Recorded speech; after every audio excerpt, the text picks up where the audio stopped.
all the litmus tests are around social issues in the Democratic Party. You can be pretty right-wing on economic policy. It's not really a problem. You know, you can be very pro-corporate. Yeah. I think it should be the exact reverse. I think the litmus test should be around economic issues. Goddamn right. And then, you know, personally, I'm like pretty left on almost every issue, but I have no problem with having people in the tent who are pro-life, who are pro-gun, who have different views on the border crime than I do. But the litmus test has to be like the billionaires. That's basically my... But we know people vote on social issues. People will give up half of their paycheck if they can own the liberals, if they can go against immigrants, if they can go against whatever they consider to be woke culture. So how do we get people to care about policy more than they care about social issues and culture wars?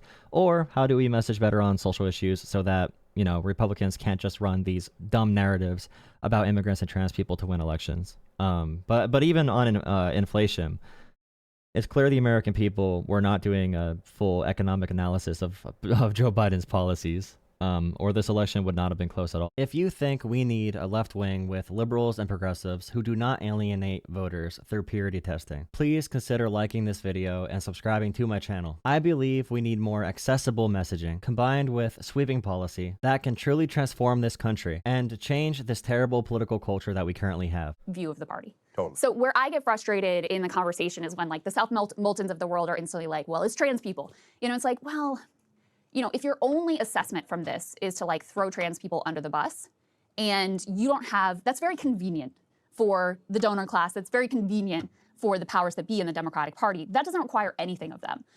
So I'm not saying those issues aren't like, you know, challenging for the Democratic Party to deal with. But if your only instinct is like to blame the left yet again when the left had nothing to do with this campaign, like I'm very suspicious of that. So I actually 100% agree with you. Thank you so much, Meg. Thank you. But I don't want us to live in non-reality. And non-reality is saying that ad didn't hurt us. When both sides said definitively, according to our internal numbers, it was fucking devastating, right? So like, that's not the number one reason, as I said there. But I think the thing for me is you have to ask the deeper question of like, okay, why did that ad hurt? Because why did that ad hurt? Because Bernie has the same position on transgender issues, but that ad would not work against Bernie. Okay, and if she's gonna say anything, it's probably gonna be essentially, if you make people more mad at billionaires and rich people, they won't have time to be mad at trans people, or if you give any messaging. So, for example, Democrats were too scared to talk about trans people or immigrants, so they gave all of the narratives, every storyline to Trump, to Republicans on these topics. Democrats did not present an opposing narrative. So that's one reason these ads hurt more than usual, because there was no counter. There was no counter to any of it. Even for Democrats who go on major news networks, they tried hiding from this issue instead of addressing it head on, which made them see, or it made them seem less genuine as well. And I'm not saying it's a popular issue, of course, but there needs to be messaging that counters what Republicans are saying. We can't just like let them talk about things and lie about things and then agree with them at the end. The reason is because he actually, like, people are not going to be confused that Bernie Sanders' top priority is fighting against rich people and fighting for you. They're not going to be confused about that. So you're right. If you're running a Kamala Harris, that ad's going to be a fucking problem for her because she doesn't really stand for anything. And so people can be very easily convinced that like, oh, she cares about a bunch of bullshit that I don't support and I don't care about. But if you have a candidate who has a story that can compete with the Trump, the left populist story and narrative and credibility of actually fighting for those things, then you can carry some cultural issues that, may not be that popular. So you could do the Hassan strategy if you, and I agreed with him, and that's what I would have done. Many voters did report they voted off of who they thought was going to lower gas prices and food prices, and Donald Trump presented a really simple, I'm going to lower costs. That's all he said. He had no policy for it. He said, we're going to tariff other countries, make them pay for it. Tariff is a beautiful word. I'm going to reduce energy costs by 70%. He just like makes up numbers out of his ass. He's going to reduce grocery costs with no plan on how to do that. He talked about energy. No one in the media corrected Trump on how, America produced the most oil and energy in 2023. We were the most energy independent in American history in 2023. For like the last 70 years, we hit a peak in our energy production under Biden. But no one knows about that because the media is not reporting on it correctly. So how do you fight an ecosystem where people believe just lies about what's happening in the world? If you have actual policies, like you were saying. That's right. So because then you could say, hey, this is a distraction from $15 minimum wage and universal health care. You can have actual policies, though, and I mean, these policies are not popular enough to just run on those. Running on universal health care alone would not matter. The messaging does matter. How you message, how aggressively, what narrative you do sell. But if people are going to vote for Kamala high taxes, Trump low taxes, or Kamala crime, Trump safety, if they're going to vote off of 4-word slogans, we need some way to combat that. It doesn't matter what the policy is at that point. It matters what the narratives are. Etc. But Kamala couldn't say it's a distraction from anything because she doesn't believe in anything. That's right. Right? So that's why I was saying the ad was a perfect combination of what was wrong with the corporate Democrats and the extreme left. Because the corporate Democrats stripped her of any real substance to run on, right? Yeah. So then all that was left was the extreme left positions that she took on into 2020, right? Yeah. So that's my opinion. Yeah, I totally agree with that. I totally agree with it. I don't think you can say like the ad didn't matter at all. But I think it's important to understand why she was vulnerable to that ad, and a Bernie Sanders or an Andy Bashir wouldn't be. I'll tell you, so I agree with all that. A very small number of voters said trans issues are their top problem with this election. They literally did believe Donald Trump's going to be better for the economy, and they believed that Donald Trump is going to be helping them, and they want to deport immigrants. Donald Trump sold this narrative that America is being invaded, and we need to feel unsafe, and he told lies about Haitian immigrants and about FEMA and about a bunch of different things. It's built on a foundation of lies, but Trump won off of lies and misinformation. So the idea would be we need more convincing ways to sell our message. Democrats still should not lie, but when you know Republicans will make up literally anything to win elections and to sound good, you need a messaging strategy to directly approach that and contradict it. You can't just do typical normal politics and run millions and billions of dollars of TV ads. That's not going to matter. People don't even like the ads on TV. Fund your local Democratic parties, Democrats. Let them do actual outreach directly to their communities to talk to people about what your policies are going to do. Stop relying on legacy media. Stop being scared to message more aggressively on topics such as price gouging. Kamala did have policies to say, you know, Elon Musk is going to be co-president under Trump. We cannot allow that. We could have talked about cutting down on price gouging, expanding Medicare to cut down on pharmaceutical costs, holding pharmaceutical companies accountable, what Biden's administration did when it comes to holding corporations accountable, infrastructure spending, manufacturing. They could have talked confidently on any of those issues and made it sound somewhat populist, but they just gave up on the messaging. Democrats gave up on the messaging. That's one of the biggest big issues. That's one of the big issues. And really, if you look back at it, you could have put in Medicare for all, anything. If you message for any policy in such a weak manner that seems so disingenuous, and if you don't seem confident in your message, people are not going to believe you. People are not going to vote for you. Like you need those things. You need charisma. You need all that stuff. We live in 2024. We should act like it. I will say that I think Bernie 2020 was more susceptible to it than Bernie 2016. Agreed. Yeah. So we've been talking here to Cenk Uygur, obviously, of TYT and many other wonderful distinctions as well. But lucky to have you in studio today. And we, started talking and recording, so we'll just include that front part in the conversation as well. Great to have you. All right. Great to be here, Krystal. Appreciate it. I'll give you the official welcome now. So you've been making a lot of waves. Yeah, I love to make waves. You've been stirring the pot, sir. That's what I am. I'm a pot stirrer. Yes. And I was telling you, Kyle and I both enjoyed Thanksgiving. Thank you. Appreciate it. We were listening to it on the way back from New York. One thing I wanted to talk to you about is I want to get into the stuff with you and Elon, and Bernie's chimed in there, and your sort of general approach to the Trump administration, which, tell me if I'm wrong, feels different than how you approach things in 2016. We can talk a little bit more about that. And kind of emblematic of that, if you guys could put Cenk's tweet up on the screen, and we can use this as a jumping off point. So you said, I've been trying to figure out why I'm more optimistic now than I was before the election, even though I was so against the guy who won. I know now MAGA is not my mortal enemy, and neither is the extreme left. My mortal enemy is the establishment, and they have been defeated. So there's a few pieces of this that I have some questions about, but I guess just off the top, one reason communists and socialists have worked with far-right parties in the past is because they share a common enemy, and that common enemy is liberals and liberalism, which is typically a system and an ideology that doesn't want to move and change that quickly.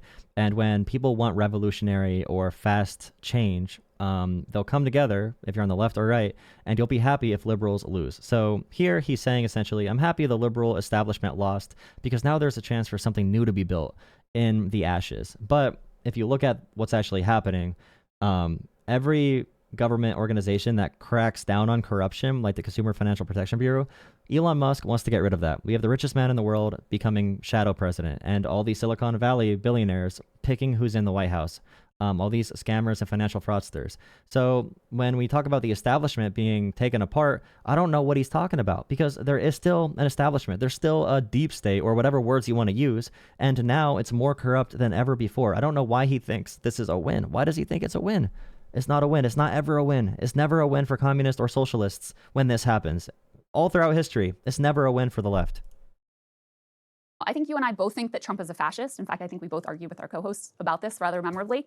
What makes you optimistic now that we have the fascist headed back to the White House? Yeah, it's a couple of things. So number one, he was why did I call him a fascist? I'm very clear on this, right? Because he did a fake elector plot to overthrow the Democratic elections in 2020, right?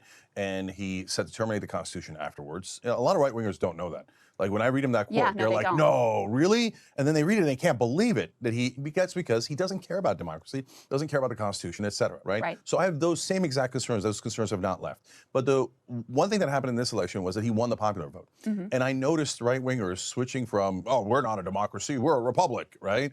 To like, yeah, let's go democracy. Suddenly free and fair elections exist, right? And someone just commented on the stream chat, but you don't hear him saying how Elon was a Democrat. Do you realize that shows corruption even more? The fact that Elon Musk and Donald Trump and all these people can go from Democrat to centrist to Republican to far right to far left. The reason they can jump ideology so often is because they don't believe in anything. It's because they look for power wherever they can get power. That's not a good thing. They look for power anywhere. RFK said Trump is similar to Hitler.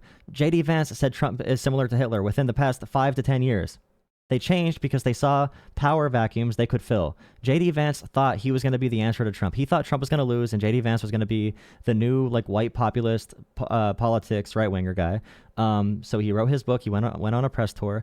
And then when Trump won again and was successful, JD Vance did a complete 180 because JD Vance, just like all these politicians and fraudsters, is looking for power. He's a power-hungry, manipulative politician. Just because you picked out your favorite politicians doesn't mean they are not corrupt, okay? I think all politics has issues. All politicians have different interests. But I will actually call that out on my side as well. You guys don't have the ability to do that. Think critically about this. Make sure you like and subscribe. Thank you. And suddenly they're in favor of Democratic elections. So great, wonderful. Because my number one concern is that he's not going to leave office. I'm less concerned about that now, okay? So maybe I'm wrong about that. And if I'm naive about that, then I'll own up to it, et cetera. Let me just say, though, so for me personally, yes, I continue to be somewhat concerned he won't leave office. But my issue with the fake electors plot and all of the things that he tried to pull during that time is that it was indicative of, an attitude, an authoritarian approach to government. Yes. That doesn't just apply when he's trying to leave office. So, for example, he wanted to shoot protesters famously in the leg during the Black Lives Matter protests.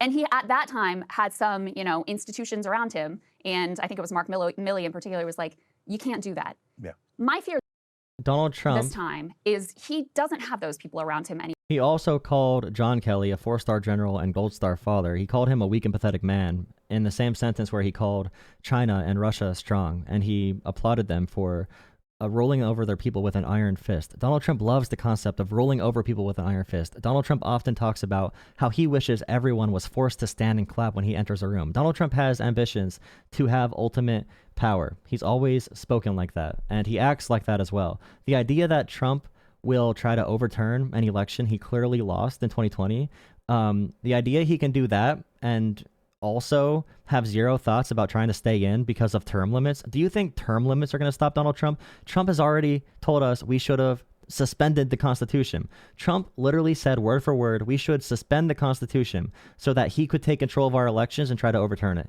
He literally just said that. Anymore. And each of the institutions that held him back last time, Supreme Court, the Senate, the Department of Justice, the Pentagon, all of those, there's been a concerted effort to make sure that this time he is able to indulge his worst and most fascistic impulses. So that's why I almost feel like I've traveled like the opposite journey as you, where in 2016 I was more like, maybe who knows what we're going to get out of this. This time I'm actually more concerned, especially because you have that Supreme Court immunity decision, which really does kind of give him carte blanche. Okay, so I'm going to get to the irony here, right? Okay. So why am I thinking the other way? Yeah. So, but first let me double down on what you're saying. Also, Donald Trump and every one of his nominees is going in with an enemies list. So essentially they're saying, we don't have any crimes for any of these people, but we have a list of people and we're going to find crimes for them. We have predetermined we're going to have political crimes that we're going to find for these people. We're going to charge the media for lying about the 2020 election, which is not true, obviously. The 2020 election was not stolen, and the media reported correctly on that. But Trump has made it very clear he wants to weaponize the DOJ like never before. Kash Patel's a disaster. Pete Hegseth is a disaster. I actually thought Matt Gaetz was a mixed bag because he is actually anti-war and anti-corruption. But yes, Matt Gaetz is anti-war and anti-corruption. I totally believe that. You are not gullible at all. Matt Gaetz, anti-war, anti-corruption. Those are completely genuine beliefs he has. He's a very honest person. Of course, he has a terrible personal life. Yeah, right. But him being a mess might have actually been a good thing because he probably wouldn't have been that effective. But anyway. Right. So the labor secretary is great given the Trump administration possibilities. Given the limitations, yeah. And then you've got the Team Israel, Marco Rubio, Stefanik. So I'm not in, other than the labor secretary, I'm not interested in any of this, right? So, and you're right, the Supreme Court has allowed him to be above the law. But on top of that, he has no accountability left. What are they going to do? Impeach him? What are they going to do? Arrest him? Right? No accountability. The brakes are all. And I agree with you, the establishment was a brake in the car. Now that brake has been taken out. So what in the world am I thinking being slightly optimistic? Well, there's two parts to it. One is the establishment being defeated. We got to come back to that because that's so important. Okay. But on Trump, the new brake in the car, and this is me out on a limb, okay? Okay. Donald Trump set a record for the number of corporate bank lobbyists in his administration and donors in his administration in 2016, and Trump's setting a new record now. I don't know what you mean by the establishment has been defeated. They're still bankers. Dick Cheney's advisors are in the White House now. George Soros's advisors are in the White House now because of Trump. Trump appointed them. So I don't know what establishment you think got taken out. Marco Rubio is now going to be in the White House. Like, what are you even talking about? Is right-wing populists. So, okay, I can see you're grimacing. Okay.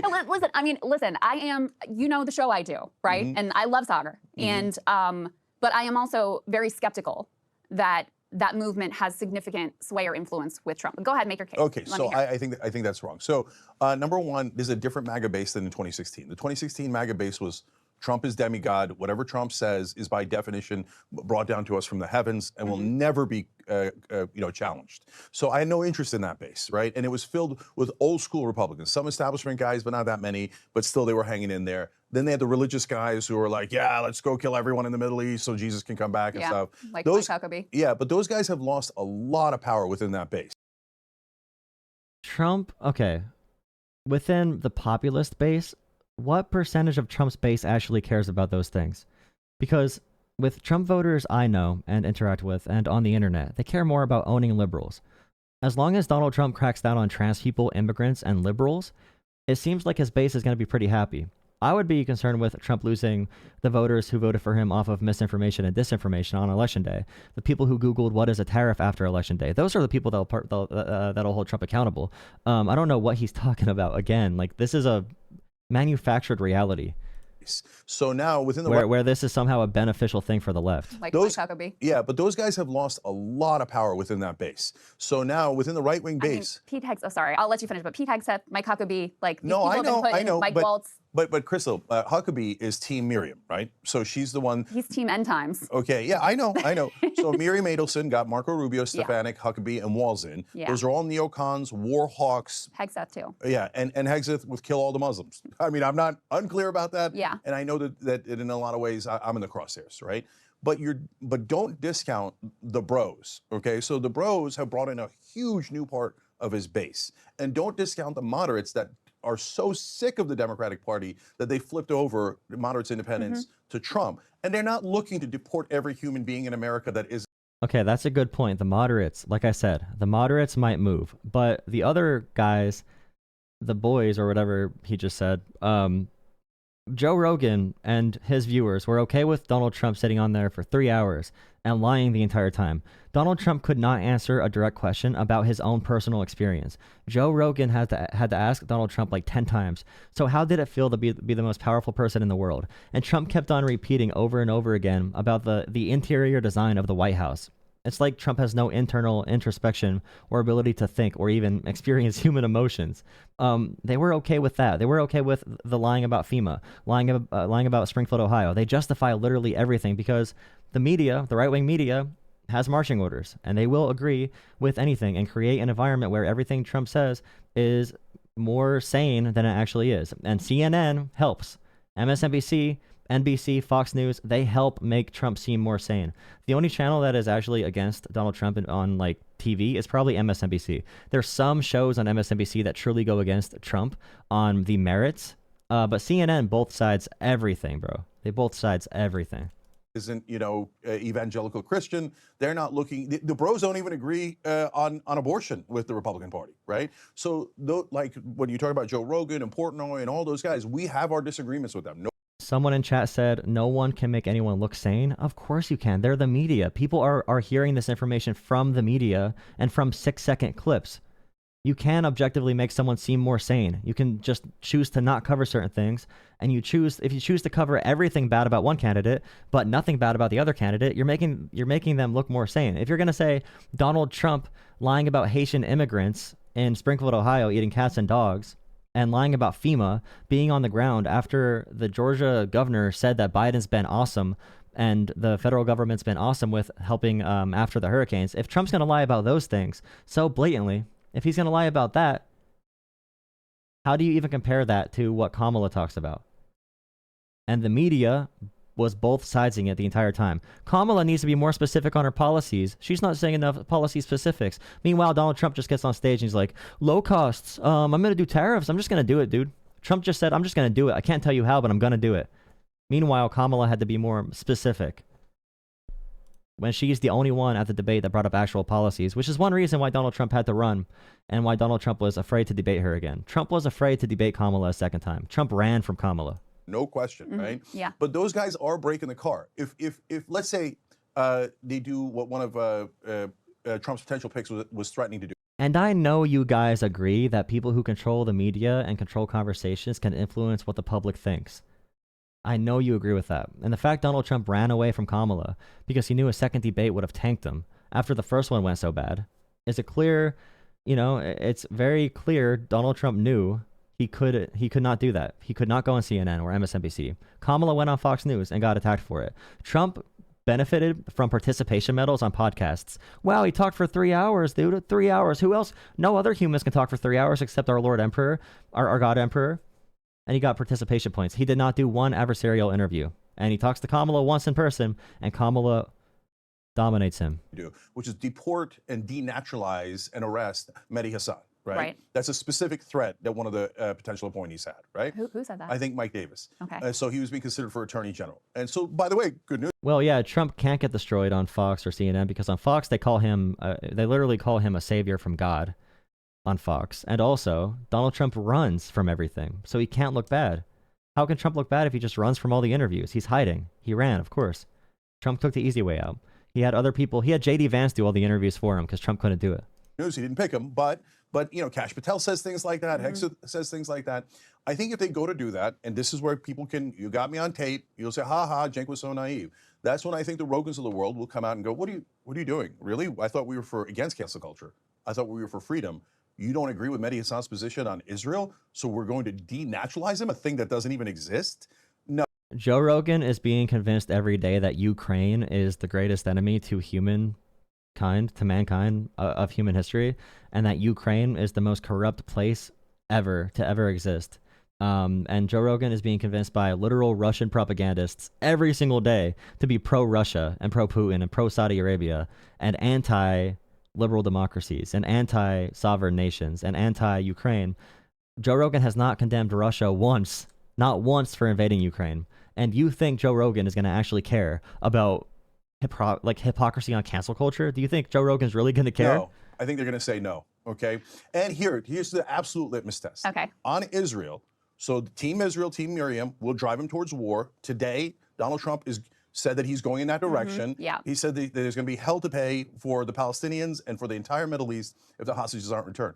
I don't know what more hell they could live in, right? Exactly. But that's Trump saying, I will murder anyone on behalf of Israel, okay? And I will start any war on behalf of Israel. So am I right or am I wrong? We might find out instantly, because for the moment being, they're saying, the right-wing populists, oh, no, Trump would never do a war in the Middle East. No way. But he's a tough guy, and he's going to threaten them, and he's going to get the hostages back. But what I'm trying to explain to them is, and I had this conversation with Rudy Giuliani at the RNC. Brother, when you say, oh, he's threatening them, so that's good negotiation.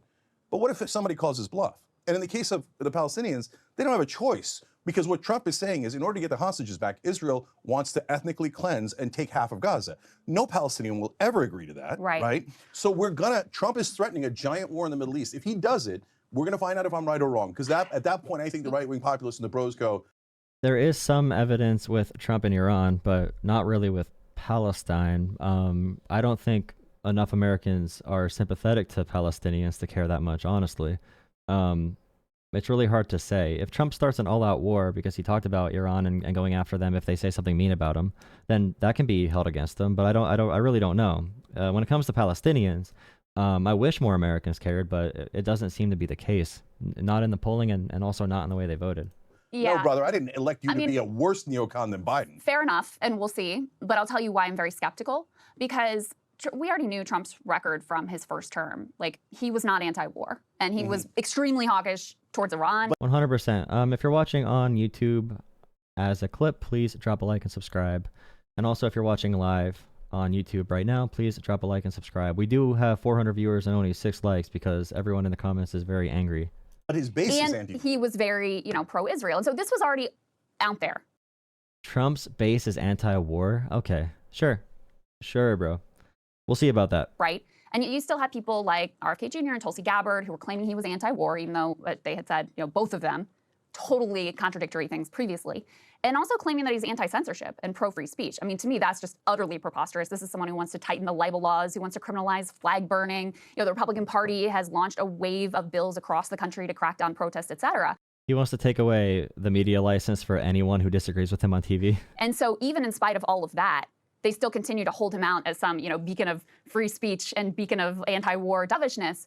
And so when I see that, and I see there's already been this, ability to erase all of the things that he's done in the past and pretend he is something that he's not, it's hard for me to imagine that dynamic changing. But we can put a pin in that, because we are going to see, soon enough what the reaction is going to be. Because I do want to get to this piece about the establishment. Because the other part that I have a question about here is you say the establishment has been defeated. And I should say, even in the Democratic Party, I think they have been dealt a blow. I think you see that in MSNBC's cratering ratings. I think that creates an opportunity, a possibility, but I don't think they've been defeated. I think it's very possible we end up with Pete and Gavin, next time around in the Democratic primary. These people are very resilient. I think you have a lot of, affluent liberals who will think that they could be the answer to the problems, et cetera. They still have a lot of money power. But on the Republican side too, for me, the ultimate final boss establishment is the billionaires who rig the rules for their own benefit. And the billionaires have basically never been more blatantly in control than right now. Elon Musk is a perfect example of this. Thank you, Krystal. I was muted for a second, but thank you, Krystal, for bringing this up. But we can actually put this next element up on the screen, guys. Trump has the wealthiest cabinet in history. I think there are 6 billionaires so far that he's picked to be part of his administration. And so, to me, again, this is... Yeah, and they were campaign donors. And Trump gave the Medal of Freedom to a campaign donor and said it was worth more than the Medal of Honor as well. So Trump's just awarding people for giving him money. Also, remember when Donald Trump pardoned the Blackwater war criminals who gunned down 14 civilians in 2007? And he pardoned them because the founder of BlackRock is Betsy DeVos's brother, and she's related to someone that Trump likes, and they all give Trump money. So he just pardoned a bunch of war criminals that were in prison for life for murder. Anti-war Donald Trump, by the way. This is the ultimate establishment. Anti-war Donald Trump being best friends with Blackwater. And they are fully in control of what's going to happen in the Trump administration. Okay, one more, going back to Trump's problems and then this. Yeah, okay. So I agree with you on all that. He's been hypocritical on every one of those issues, censorship. And he said about in his first term, I don't want poor people in my cabinet. That's right. He said, I like rich people, yeah. right? So he's been trying to get into that elite club his whole life. So the idea that he's against the elites is kind of funny. He is, but only because he's jealous. He's against cultural elites, Hollywood, academia. No, he's not against the rich. True. He's not. That's not even true. He'd love to be in Hollywood. Oh, that's true. Right. Yeah. And he started a fake university. Right. Yeah. So, was he perceived as against the establishment? Yes. No, but drain the swamp, the establishment Trump actually ran on. I know you want to say oh, he has different personal ambitions. I don't think he has any ambitions except power and, helping his own ego. But Donald Trump ran on draining the swamp. But the swamp and the elites were never rich people. It was the cultural elites.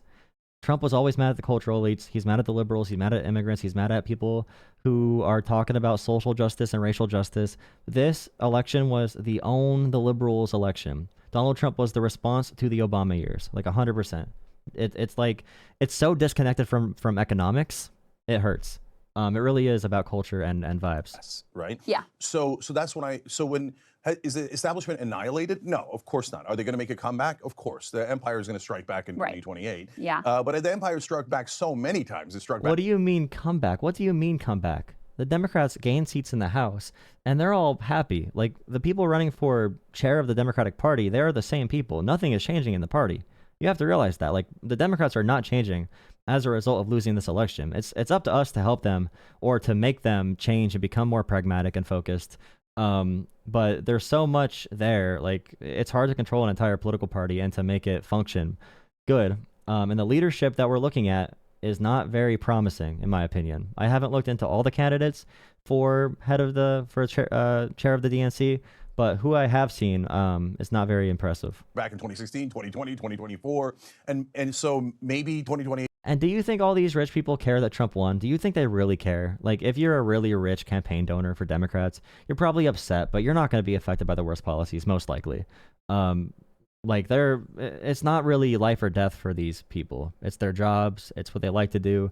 But largely for the party, they're just thinking about how they can plan the perfect, like, technocratic future for how things should be run. But yeah, they're not, like, materially hurt from this. Trump's going to lower their taxes. Why would they be mad? Made to extend this needless analogy is the return of the Jedi, right? And so I'm not under any illusion that the establishment is gone, right? But was Kamala Harris the more establishment candidate? Yes, of course she was, sure. Right? And so did she lose? Yes. And as I explained in another tweet in that thread, it's not just that Kamala Harris lost. Hillary Clinton lost, right? Joe Biden nearly lost. So it's not that. It's that mainstream media, which is the main weapon of the establishment, is now greatly reduced in its influence. Before, we could not get past him in a Democratic primary. Bernie almost had it in 2016, but certainly in 2020 when he won the first 3 states, and mainstream media defeated him with their lies and propaganda, right? Oh, he's going to execute people in Central Park. The fake independent media is worse than mainstream media, by the way. The podcasting, all these comedians that don't know what they're talking about, they are worse than CNN or MSNBC could ever be, or Fox News. Like, the podcasting right now is the most disgusting display of just, like, pure lies I've ever seen in my entire life. The people Joe Rogan has on, the pure propagandists that lie out of their teeth, like, every second, it's disgusting, dude. At least mainstream media has some accountability measures, some accountability at all. But yeah, the new independent media, the left is not doing much better there. The right wing owns all these cultural spaces. This is such an outdated. This is like a 2016 Bernie bro take. Nazi, etc. Yeah. So the mainstream media guys are the worst liars in the world. They lie way worse than even right-wing media. I don't know about that. Okay, we can have that discussion. I think you cannot find 2 bigger liars in America than Joe Scarborough and Whoopi Goldberg. I mean, but I hear you, but I also have been kind of. The solution is not to get more corrupt people in office, though. And by the way, I am streaming again. Drop a like if you're watching on YouTube, but drop a like on the stream as well. If you want to talk or call in or have a conversation about this, join the Discord, enter the call-in room, the call-in waiting room. We can have a conversation about it. I see everyone making comments. No one ever wants to talk about it, but we can have a really clear discussion on it. It's really easy to make 5-word comments, but I guarantee you, in an actual discussion, I don't know if you're going to fare very well. I'm black-pilled on a lot of independent media, because that tenant media situation where, Tim Pool and whoever else were taking random sketchy money to put out whatever propaganda they were told to put out. I just, I don't see what has grown up on the right in the independent media space as actually being better than the mainstream press. I totally disagree with you. While I feel like what I agree with you on is there is a possibility that exists now that didn't before. And so I feel sort of, I guess what I relate to in your tweet is I would say I feel energized because there is a possibility that wasn't there, that is there now. I think the most likely outcome is that things continue to get worse. I definitely agree with Krystal, 100%. And she's 100% right. If he says anything except that, then he's just like in La La Land. Like he doesn't really understand what's happening in the world. What's happening at all in the world at all. What it does give an opportunity for, the only optimistic vision, is that this gives us an opportunity to change the party, bring in new voices, bring in new policies, maybe shift the approach, win over voters to get the Democratic Party to advocate for different things. This is a really good position or a really good opportunity for that. But in general, every outcome right now is far worse than things would have been if Kamala would have won. Like there's no reality in which this is better than if Kamala would have won. That's why I don't feel like optimistic, because what I see over the next 4 years is you're probably going to have, a lot of cruelty towards immigrants.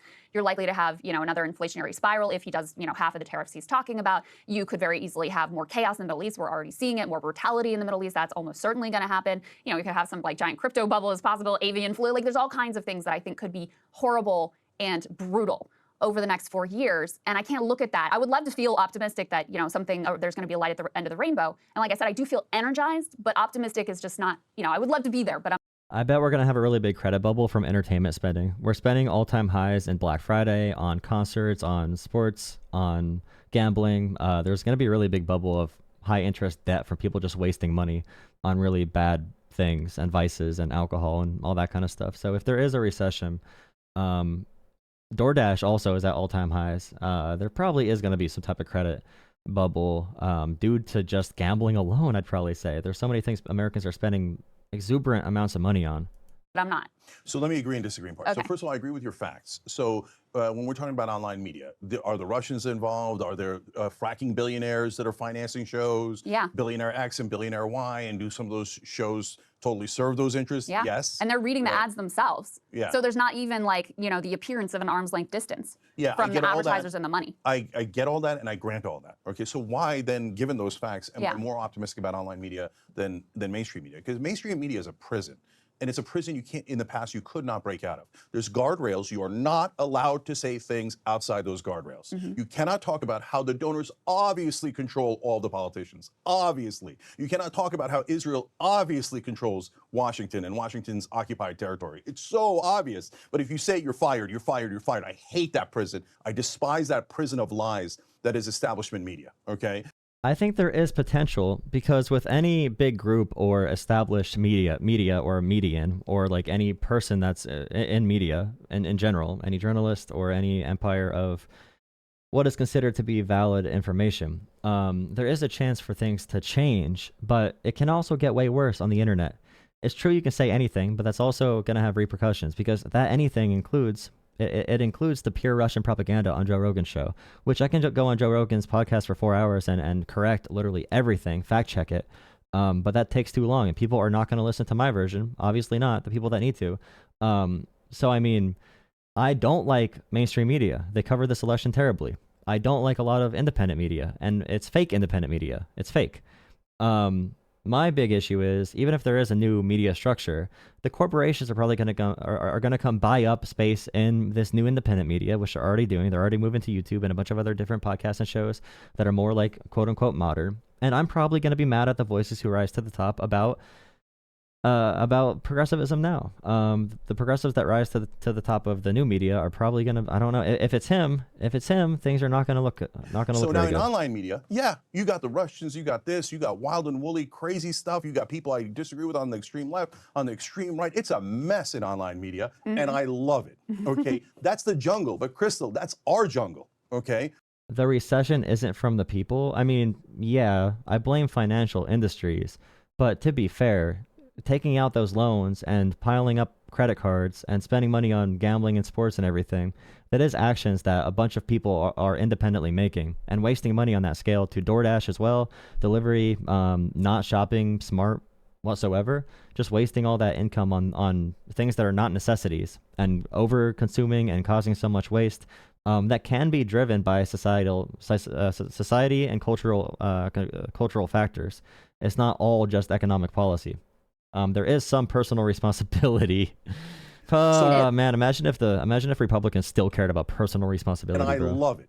Okay, that's the jungle, but Krystal, that's our jungle. Okay, so we started this jungle at the Young Turks, and breaking points in the Young Turks are in those same woods. Right. Oh, in the woods we have to fight off the right, the left, the middle, the Russians, the Israelis, the Saudis, etc.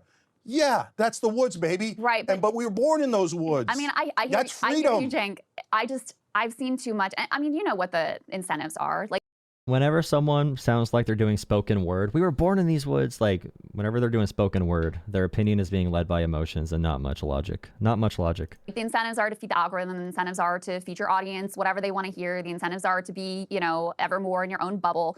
And a lot of the incentives are the same, like, access-driven ones and corruption-driven ones as the mainstream press. There's a reason why you and I didn't get interviews with Kamala Harris, because she knows we would have asked her some tough questions. Of right? course. There's a reason. Krystal, who gives a damn about getting interviewed with Kamala Harris? I'm just saying. Oh, I am Kamala Harris. A lot of people, I'm not interested in interviewing a corporate robot anyway. But Cenk, my point is that a lot of people do care about that, which is why, I mean, so much of right-wing media is just like, you know, basically. That right there alone, a corporate robot. Do you think Republicans, when they're getting power, do you think they care if a politician's corrupt? They're supporting Donald Trump, the biggest liar. And by the way, he set the record for the most lobbyists and the most wealthy administration in 2016, and he's breaking his own record in 2020.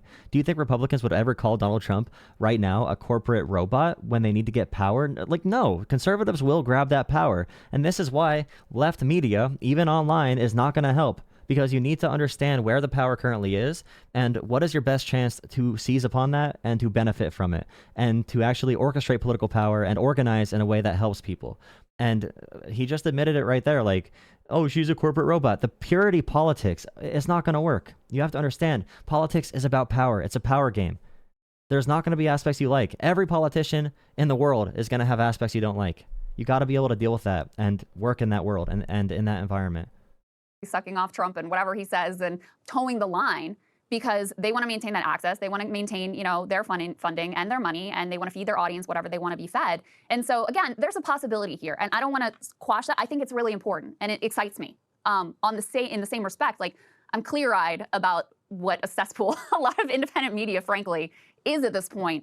And so there's, I guess, a caution that I have about it as well. Krystal, nobody knows that better than me, right? We've been doing this for 22 years. I know, that's right? what I'm saying. So we started when the internet was a nice place. That's how old we are, okay? So longest running show in internet history, first YouTube partner, you know all that, right? Yeah. So my point is that I have gone through all of those different things, and I'm perfectly aware of that. I'm not at all naive about it. I know, right? yeah. But let me ask you a question back. Okay. You and I both worked at MSNBC. Yeah. So we've worked in establishment media, yeah. we've worked online media. Yeah. What do you prefer? Oh, definitely online media. See? But I'll tell you, Cenk, we've made some very specific decisions here, which is we don't do that. We will never talk to an advertiser. You know, we don't do ad reads. We, you know, have tried to intentionally create our business to avoid as much as possible, and we're still human beings, but as much as possible, some of the, you know, the pressures, the incentives, et cetera, that I See, and that's good. They made that personal decision not to talk to advertisers, but I'm sure there is conversation behind the scenes with powerful people. And also, there's so many shows, and this is a political show. Joe Rogan's show is not political, but he still gets tons of money from Dana White, who has interest in working with Russia, and who's probably feeding Russian propaganda to Joe, along with a bunch of his other guests, obviously, as we've seen recently. Joe Rogan, who has a $100 million contract with Spotify.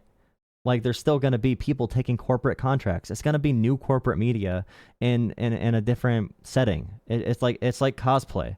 They're going to be cosplaying independent media. I think have led to, you know, most of the media ecosystem being not that great.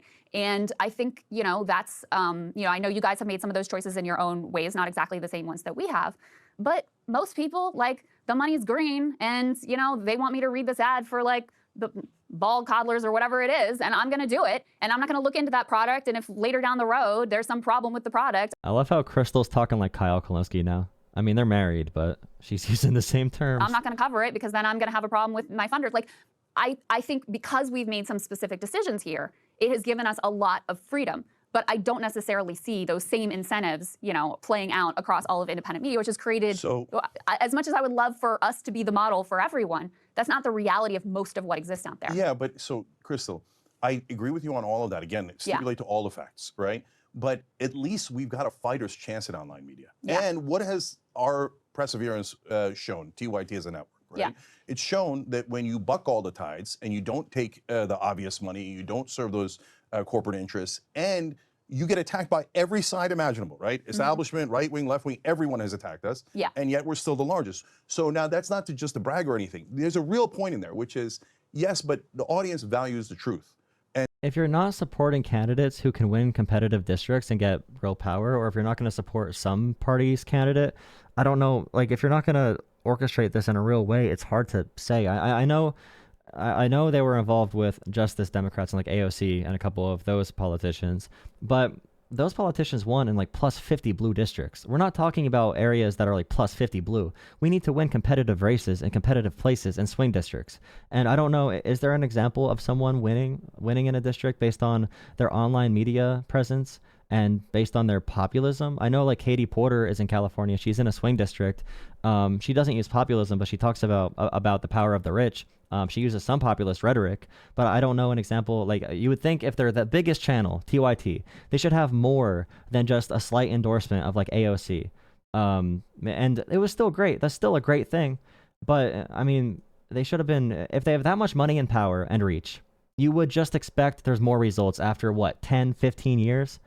Or they need to change strategies or focus. I want to see an actual plan for how he sees this working. And so as difficult as it is day to day, oh, somebody lied about you, you lost a part of your audience. So someone else lied about you, you lost a part of your audience. But you still keep going and going and going. And those guys, they all fall off. They all fall off. Daily Wire is way bigger than us, and they're propagandists.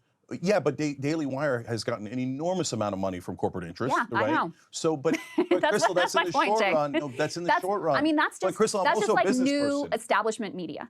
You know, I mean, they're not bucking the system, right? They're just a new version on a different platform of effectively Fox News. I know, but Krystal, I'm a business person, True. and I can see that those models are unworkable in the long run. Basically, what the right-wing billionaires are doing is they have a marketing budget, right? And their marketing budget goes to things like other right-wing media, right? Online right-wing media. And I get it, and that's a big reservoir of money that the left doesn't have. We do need money from Democrats going into small media creators to create this ecosystem that is expansive, that is online, that's genuine, just like the right wing does. They fund a bunch of podcasts, they have PragerU, they have a bunch of different channels. But the issue is, like I said, TYT says Kamala's a corporate puppet. Meanwhile, Republicans, they will accept anyone as their candidate. They will do anything to get power. So if you're not going to support Democratic candidates, if you're not going to support party initiatives, if you're not going to support candidates who win in competitive races, what are you even doing at that point? Like, it sounds good in concept. I get it, but there is a very strict line of marching orders that Republican media follows. Republican media repeats the same talking points ad nauseum. They don't disagree about these things and talk about who's more progressive or socialist or anti-corporate or corporate. They just talk about how they're going to win for their side, which is like something the left needs to adopt. Don't lie, but at least be coordinated. At least go together and have a plan. As a team, guys, teamwork. At all, right? And so it's so ironic when they're like, Soros controls everything. Have you guys checked into how right-wing media gets financed, okay? Let alone the fact that Soros hasn't helped us a dime, right? As far as I don't know about you guys, but not us. Definitely. Right? And so I get all that, but they don't have margins. It's not a real business, okay? It's not a real business if you have to rely on, as Dennis Prager does, $23 million a year from right-wing billionaires, right? That's just a short-term marketing operation. Whereas building a real business— it still works. We don't care about building a real business. PragerU is being put into real public schools right now. It's working. Why are we talking about business models? What? Like, okay, TYT is a good business model. What is TYT doing to affect the world? Where people actually value what you're doing, value the truth, that is sustainable in the long run, and we've proven that. Yeah. So look, the last thing on Trump in terms of why— and then I want to talk. And then I want to talk some about Elon, if you don't. No, I don't mind at all. But like minutes, right? on why I'm not despondent as I was in 2016. Okay. Okay. So there's the right wing base, but there's one other thing with Trump. He loves being popular. So you got to get one decent person in the room to show him how to be popular, because I don't think he knows how. He's just grasping at straws. He's blind, right? He keeps doing A/B testing. He's like, okay, what's more popular, being pro-immigrant or anti-immigrant? He did that like— Yeah, that's true, Speedrunner. Maybe he's happy because he's going to make more money off it. He'll make more money. And Anna can be like the right-winger, the progressive who left the left on TYT to show they have ideological diversity. Maybe it's all self-serving. Maybe. Back in 2015, he went on a radio tour, and he's like, pro-immigrant? No, that's not— oh, okay, anti-immigrant. Oh, yeah, okay, people like that, right? Yeah. So, or it can be resentment. So it's like, you know, corporate media has been in charge for so long. I want my turn I want my turn. I want a seat at the table. You know, it's my turn. It's independent media's turn to have a fighting chance. So it could be resentment and just, I don't know, pure populist, emotional ranting of like, yeah, we're gonna change things, guys. Make sure you donate to my Patreon. By the way, make sure you drop a like and donate. Definitely donate to me. I mean, I'm a small channel. TYT is a corporation, guys. I need help. But paid family leave is popular. Healthcare is popular. Higher wages is popular. And the right-wing— paid family medical leave 100% should have been a Kamala policy. She already had Medicare expanding to at-home care. And I wish she would have done paid family medical leave too and really campaigned on both of those policies. And also expanding Medicare and Social Security. She had the policies, bro. She could have done it. They just did not message.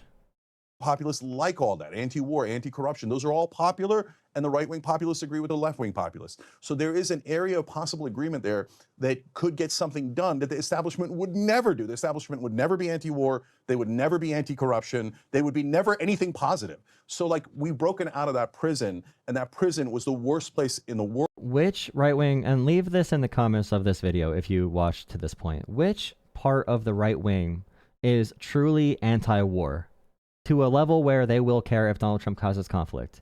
Like, true, you know, I'm anti-war. If Trump does this, I'm going to be against him. Who is going to actually turn against Trump? Because what are the chances he does a bunch of really pro-war stuff and they just say like, oh, well, that sucks. Like, but I like other stuff Trump does. He owns the libs. So like, world, and it was filled with nothing but gaslighting about the American people suck and the donors are the greatest, the politicians are honest. I just don't know who is going to be that voice, number one, because his administration has largely been filled with, you know, almost, with a few exclusions, you know, I think the labor secretary is a notable one, but with almost all like sort of right-wing ideologues. And number two, I guess part of what I'm grappling with as well is if you go down the list of issues, I'm all for a horseshoe, and I think there are some areas there, you know, to work with Josh Hawley or work with, it used to be Marco Rubio actually was kind of interesting on some of the economic stuff, like Matt Gaetz also was interesting on some of the economic stuff. Yep. All for horseshoe, working with elected representatives, et cetera. But if you go down the list, I think you and I are mostly ideologically in the same place. I'm sure we have some differences, but I think we're by and large ideologically in the same place. Yep. If I go down a list, I am on almost every issue closer to the Kamala Harris Democrat. Think about it for a second, though. Are there ever debates on political labels with MAGA world? Do they ever debate what their actual like political labels or values are, or policies, or like if they share the exact same ideology? Do they really care about that, or do they talk about like winning elections? They talk about winning elections and hating Democrats. Like the conversations we have on the left about like, wow, are you a center left, a leftist, a liberal, a progressive, a socialist, a SOCDEM, a democratic socialist? Those conversations, dude, those happen on the left so much on left media because of the purity testing. But like, does the right ever do that? Like, than I am to the Donald Trump Republican. That's whether why it's health. You're not anti-immigrant enough. You're not free market enough. I mean, that probably happens in some sense, but the Mitt Romney, Mitch McConnell wing of the party is like metaphorically and physically dying out. So I don't know how much say they really have right now. I don't know how much of a say they're going to have in this conversation. Healthcare or wages or labor or any of these things.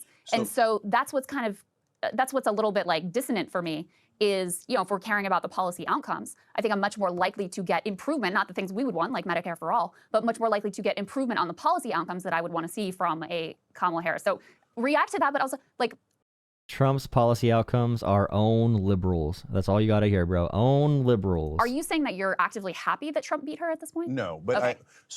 What I was going to say is, since I agree with you ideologically that I'm closer to the theoretical Kamala Harris positions, right. That's why I voted for Kamala Harris instead of Donald Trump. Right. And I'm worried that Donald Trump, again, never called him a Nazi, never called him Hitler, but fascist is another word for authoritarian, right? And so, yeah, I'm worried that Donald Trump's an authoritarian, so that's why I voted, and he said to terminate the Constitution. Yeah. That's why I voted for Kamala Harris. Okay. Yeah. So now, having said that, someone said in the chat, someone said, hold the same standards to the left as you do the right. I do. I legitimately do. If you ask me about Kamala Harris or Joe Biden, and you are able to admit that Trump has done far worse, I will tell you everything I don't like about them too. I will tell you what I don't like about them. The issue is you can't tell me what you don't like about Trump.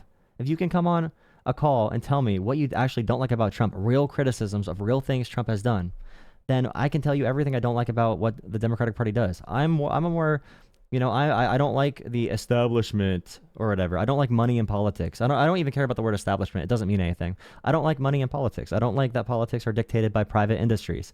So I have values surrounding that, but I cannot talk to Trump supporters who don't just justify everything he does. But I can tell you my values and how it connects to my beliefs. Now that he has won about these people, I would have preferred an actual populist instead of what I view to be a fake populist, right? But now that he has won, there is a tiny ray of hope that did not exist in the establishment prison. Okay. And someone else Someone else just said, Justin, I just want to be able to afford eggs and gas. And also that you don't pay attention to news and you don't read, you need to read actual journalism. You think journalism is the people you see on Fox News and CNN or MSNBC. They are not journalists. You need to find print newspaper or actual journalistic sources of well-known reporters who go on the ground and investigate and do real interviews with people. Because if you did do that, you would understand that gas prices, we were at peak energy independence under Biden in 2023. A president does not do that much. They don't do that much to influence gas prices. They cannot influence gas prices that much. Or, you know what? They would drop gas prices to $1 every election so they would win. They just don't, economically speaking. We could have the conversation later if you want a description of why. But you would know there is no impact there. So any politician like Trump who says they're going to lower energy costs by 70% with zero plan after the U.S. had peak energy independence in 2023, the highest we've been in 70 years. We drilled more oil at one point than Saudi Arabia and Russia combined, and Biden drilled more oil than Trump. If Trump comes in and says he's going to drop oil prices or gas prices, he's lying to you. That's why he has no plan. He's lying to you. And on eggs, the mainstream media and independent media did not report on the multiple bird flus we had. Egg prices spiked because of bird flus. The media did not talk about all the birds dying. And that's why egg prices are spiking right now. And why they spiked like a year ago, because there was a bird flu a year ago and there's a bird flu now. Not everything's a conspiracy. We can look into this. Follow my channel. Like it. Like the video. Like the stream. We can have a good conversation on this. We can get you thinking. I hear that. So last thing on that is, I'll give you a specific example. Paid family leave. Is Trump likely to do it? No, of course not, right? So, and was Kamala Harris going to do it? No, of course not. Okay? No, there's I think you had a better chance with her then. No, I totally disagree. That's why I disagree. The establishment never wavers. They will do what corporate donors tell them, not 99% of the time, 100% of the time. That's not true. It is 100%. But Cenk, I can give you I will debate you on any issue. I'll give you some specific examples from the Biden administration, which is antitrust, Lena Khan. Yeah. Right? The Wall Street Journal hated him for that. The billionaires hated him for that. I mean, that was a big pressure campaign they put on Kamala Harris to make sure she got rid of Lena Khan. So that he was the most pro-labor president we've had in our lifetimes. True. That is the lowest bar there is. Of course. Bro, it doesn't matter if it's the lowest bar. It doesn't matter. You can't just say that. He's still the GOAT, bro. He's still the GOAT when it comes to domestic policy. Joe Biden is the GOAT with domestic policy for progressivism or for New Deal progressives. With infrastructure spending quadrupling, with manufacturing tripling in America. Biden did more protectionism than Trump. I know people talk about how Biden kept tariffs. Biden kept tariffs in specific industries for electric cars and like batteries or whatever. And then he did the Chips and Science Act to triple American manufacturing. I think our manufacturing of like chips went up by like 20 times. You could fact check me on that, Raceland, what the exact amount went up. Raceland's someone in chat, by the way, for people watching on YouTube. Our local Reagan progressive. But yeah, you can look at what Biden did. He did more protectionism and more successful protectionism than Trump did, especially with our automobile industry. He brought auto jobs back. Biden did so many things that Trump supporters claim to care about policy-wise. But they still blamed Biden for inflation because right-wing media lies to you. Of course. But these are two areas where the donors did not want this, right? And his National Labor Relations Board, the general counsel, Jennifer Abruzzo, genuinely sort of revolutionary in her approach. They ended captive audience meetings, for one example. A lot of the decisions she made helped to enable. Oh, yeah, dude. Joe Biden's administration did so many things to help consumers and to help protect people that no one hears about. These unelected bureaucrats making sure we're not going to be price gouged and, screwed over on flights and making sure that companies can't just steal our data. Making sure that we have more protections against AI and making sure we have more protections in general against corporate corruption. Like, we never heard about anything that Lena Khan did. No one talked about it in the media, bro. No one reported on it. No one talked about it. These unelected bureaucrats doing these awesome things that no one reports on. Maybe I'll do an entire Lena Khan simping session where I just go through exactly what she did, how she did it, and what that did for. Well, that might be good, actually. Talk about the protections that we had put in to protect consumers, and do a comparison of where we are going to be now after Trump ruins it. This grassroots labor organizing surge. And so, that was a break from neoliberalism. Now, he has destroyed any possible positive legacy with genocide in Gaza and all kinds of other things besides, and being so arrogant, not getting out of the way, et cetera. But he did break with what the billionaires wanted and what the donors wanted in a few key areas. And I think we are very, that is not going to happen with Trump. Trump has already handed so much government power, and this will help us transition to Elon Musk with this Doge thing. I mean, Elon is not only the richest man on the planet, but he also has massive multi-billions of dollars in government contracts. He's one of the Pentagon's largest contractors. We don't need to hear about it. We just need to live and experience it and live it. And they fail the American people. So you only consider things to be real if you experience them firsthand. Brother, do you realize that many of these issues you don't hear about because they're doing their job? You don't hear about issues like this, which, by the way, in like Russia, China, a bunch of countries where they don't have these protections for people, you could buy a TV and it just blows up. Like, very often. You could buy food that's poisoned or that's infected because they don't have the same standards we have for their people. The fact you don't know about it is actually a good thing. It's actually a good thing. We have a luxury in America to have clean water in 99% of areas, to have a pretty safe country. Our crime rate is still going down. To have a strong military, to have what we have. Like, we are lucky in America. We live pretty privileged lives in America, unless if you're like literally dirt poor. And whether it's Elon Musk or Jeff Bezos. But even the poor in America are in the top of global wealth. Like, we're still in the top of global wealth. And we have so much wealth in America we could be using on our communities. But instead, we're going to cut more corporate taxes. Trump's going to cut more taxes for corporations instead. Oh, Justin, you got to... Come on, Justin. Follow the channel. We're going to convert you. Come on. Bezos or Bill Gates or whoever. I, as a matter of principle, object to like rule by billionaires, rule by unelected billionaires. And this is like the most clear manifestation of that I've ever seen. So for Biden and Obama, what they do is a release valve, right? So they'll give you 5 to 10% change. Sure. And I would argue that Biden at his height actually... Someone's making fun of me for thinking Kamala's going to win. You realize me thinking Kamala's going to win by a lot? You realize that's a result of me looking at both of their policies and seeing Trump got dominated in that debate. Trump got dominated in general. Trump had no policy. He just said tariffs are going to lower costs, and people believed him. He's going to lower energy costs by 70%. He just lied about FEMA and lied about Haitian immigrants. He just lied his butt off the entire campaign. He talked about immigrants poisoning the blood of America. That's more of an indictment on you than it is me. Because I was thinking about it like, wow, there's no way Americans are going to see this and vote for it. It's not a good thing that I got it wrong. It's not a good thing that I was wrong about Americans. I had more hope, but I don't blame you because you're seeing the view of Donald Trump through the lens of right-wing media, and right-wing media is lying to you and manipulating the entire scenario, the entire situation of Donald Trump. She did 15% of his agenda. Of Don John. So for Democrats, that's like record-breaking. We're only lying 85% of the time. No, I agree with that. Okay, so Don Donald Trump. They say, well, look, we gave you a little release valve so you don't do a revolution. We gave you Lena Khan. We gave you a decent National Labor Relations Board. Now, of course, we didn't give you the PRO Act. Don't be ridiculous. We're not going to actually promise. But how many Democrats supported the PRO Act and how many Republicans? Yeah, dude. Why didn't Joe Biden? Oh, man, I can't do this. I can't do this with progressives. Oh, my goodness. I don't think I'm a progressive. I'm not a liberal. I'm not anything. I don't have a label anymore. They compare Biden to FDR. FDR's margins, I think FDR had like 80% of the Senate. Like, FDR had such a mandate in government.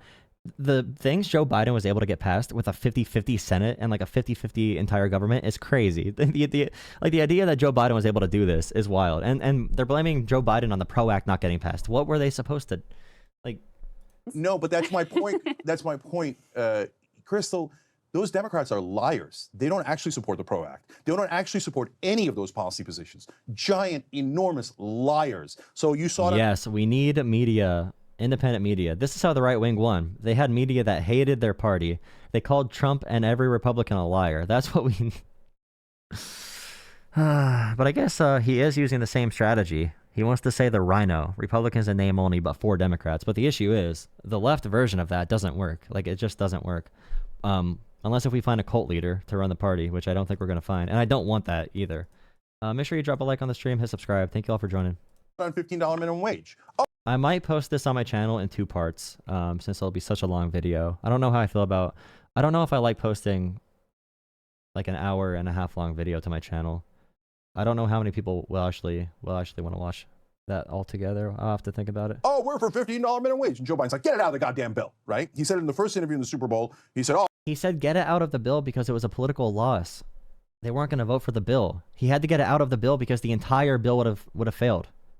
Like, that's why he got rid of, because Manchin and Sinema were not going to vote for it, and there's probably other Democrats that would have voted against it. Biden got a lot of policy passed because he compromised. Oh, no, we can't do $15 minimum wage. Why? And I remember talking to people in Congress saying, oh, Cenk, what are you worried about? It's guaranteed. It's guaranteed. Nancy Pelosi told us it's guaranteed, right? And what did we do? We forced a vote on it. And what happened? 8 sellout Democratic senators voted against the $15 minimum wage, including the 2 Biden senators. And how many Republicans voted against it? No, but Krystal, I stipulate that the Republicans are totally corrupt. But are you? Because it seems like you're saying that you're more likely to get like something real out of them than you are out of the Democrats. And look, I'm clear-eyed about the Democrats. You know, I've been plenty critical of them in their many failings, but I just don't think that's true. And you know, part of it is that Democrats get significant funding from labor unions, and that's a part of their coalition. And so that's part of why they're, that's part of why they have been more, I mean, they have just, the Biden administration in particular was pretty. They gave UAW a prime spot in their messaging and administration. I don't know why he's acting like that's a joke. That's a pretty big thing. I mean. That's part of why they have been more, I mean. Every Democratic, I've been to these rallies. Every Democratic rally had multiple union leaders speaking at it, like multiple union leaders. The Republicans only had the Teamster president because the Teamster president was playing politics, and he knew the Teamsters were going to vote against him if he didn't support Trump. But I guess they did get that one. What's her name? The person on the National Labor Board for Trump. She is pro-act. I'm pretty sure. We'll see if that actually gets done. But I mean, I guess that's a win for the Teamsters if they actually do it. I mean, they have just...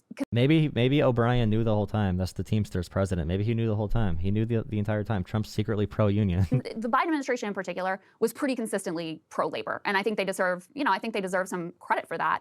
And like we had to drag him to the picket line. And he finally makes it to a picket line. Everybody's like, oh my God, a Democrat didn't lie 100% of the time. I'm not trying to say the Democrats are perfect, but Donald Trump is a strikebreaker. Like he bragged, he went to Elon Musk and was like, isn't that awesome how you fired these striking workers? But Krystal, he has been a union buster his entire career. His first NLRB and labor secretary were horrendous. But it kind of feels like you are. No.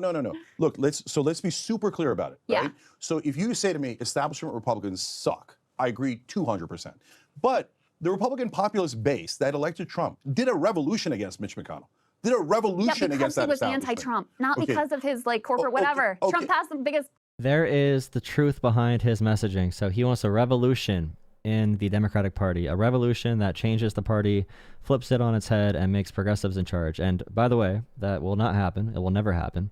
They can make it more progressive, more socially democratic, you may say. But Donald Trump was successful largely because his path to becoming the candidate was pro big money interests. So Trump helped the rich. Trump got donations from the rich because he was going to lower their taxes. He was going to lower their taxes and cut their regulations. The populist left can't do the same because the money's going to come against them.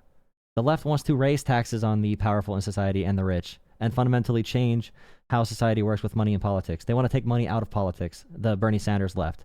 So the rich, when it comes to Donald Trump, they're okay with it. They're okay with a little bit of craziness as long as Donald Trump protects their financial interests. But when it comes to Bernie Sanders, that's a direct contradiction to what they want.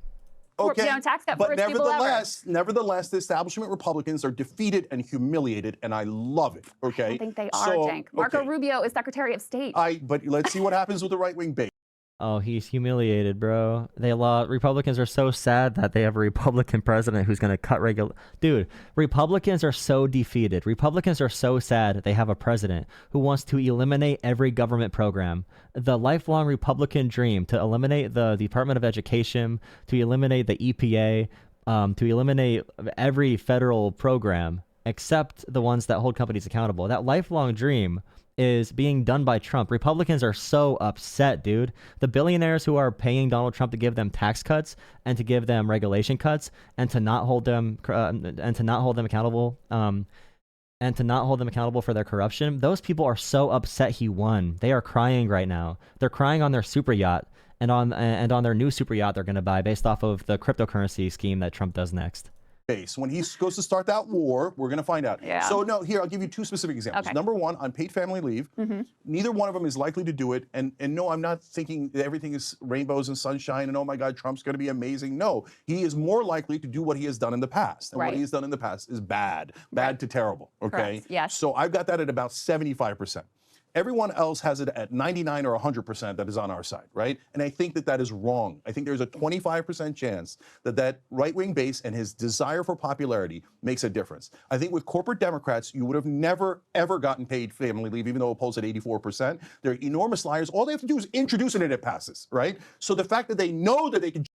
Wait, let's look at this real quick. He said all they got to do is introduce it and it passes. And he's saying the Democrats are not doing it on purpose because if they do that, then they don't want to do that because they're against paid family medical leave. Have they put it up for a vote? I'm going to look that up real quick. Just introduce it and have it pass, and they won't do it anyway. Shows you they are hopeless. They are 100% donor driven, and every once in a while release valve, okay? So on the pressure. But on the Republican side, yeah. If you convince Donald Trump that paid family leave will make it... If you wait a second. Wait. Is he making the argument that Donald Trump is more likely to do paid family medical leave than Democrats? More popular, he'll do it overnight. You think he's gonna do paid family medical leave if it makes him more popular? Dude, this guy's an idiot, bro. This guy is actually dumb. I hope his platform is not successful. I'm sorry, I really hope he's not successful. I do not want this person representing my side. He is genuinely dumb. Like, that is actually, I'm sorry. Like, that is, being in media for this long, being privileged this long, being wealthy, owning a media empire, like, and saying these things is wild, bro. Like, I can't do it. Because he doesn't care about Mitch McConnell. There's a bunch of right-wing ideologues around. I mean, this is the thing. It's I know there's ideologues, but then what are you going to do, give up hope? What are you going to do, give up hope? Is he coping? Is this a coping session? Donald Trump literally put like every author of Project 2025 in charge of every government agency or reality TV stars or the WWE's CEO's wife or whatever. Like, you just can't. No, but you have to be. And then let's talk about the Pentagon. No, but paid family medical leave, bro. Trump's going to pass it. Conversation. If I look at how many Democrats support the PRO Act and how many Republicans, if I look at how many Democrats support paid family leave and how many Republicans, I'm not saying the Democrats are great, but I am saying that release valve is vastly superior to, with Trump, you're going to get some level of extremely cruel border policy, which is going to cause unbelievable pain to a number of people. You are going to probably get West Bank annexation and more brutality in the Middle East. And so I just can't sort of, I'll have a hope and a prayer that maybe something positive will come out somewhere. Like, I'm just clear-eyed about, I think there's going to be a lot of pain and... The paid family medical leave topics or policies that have been discussed center around a policy that would include public-private partnership pilots and enhancements to tax credits for small businesses and working families for paid family and medical leave. Wouldn't you just offer some type of rebate for... Like, for example, if a company offers a certain amount of required leave, if it's a small business, you'd support them in funding that and paying for that, and that would be through the tax credit. I mean, I guess there is some bipartisan legislation. How do different countries do it? So there's a permanent tax credit they were talking about. It does seem like a pretty popular thing. There's a lot of bipartisan support for it.